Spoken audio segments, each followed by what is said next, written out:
মুজদালিফার অবস্থান হজের গুরুত্বপূর্ণ আমলগুলোর একটি।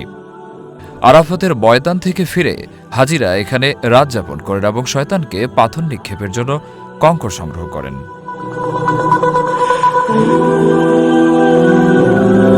৯ জিলহজ সূর্যাস্তের পর হাজিরা আরাফাত থেকে মুজদালিফায় পৌঁছান।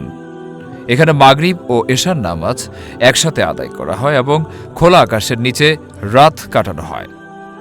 মুজদালিফার এই অবস্থান মানুষকে বিনয়, ধৈর্য ও আল্লাহর উপর ভরসার শিক্ষা দেয়। লাখো লাখো মানুষ একসাথে সাধারণ পরিবেশে রাত যাপন করে বুঝতে পারে আল্লাহর কাছে ধনী গরিব সবাই সমান। এখান থেকে হাজিরা ছোট ছোট কঙ্কর সংগ্রহ করেন, যা পরে মিনায় গিয়ে শয়তানকে প্রতীকভাবে নিক্ষেপ করা হয়। সাধারণত ৪৯ বা ৭০টি কঙ্কর সংগ্রহ করা হয়। এই পাথর নিক্ষেপের মাধ্যমে মুসলমানরা শয়তানের কুমন্ত্রণা ও পাপকে প্রত্যাখ্যান করে প্রতীকী ঘোষণা দেয়।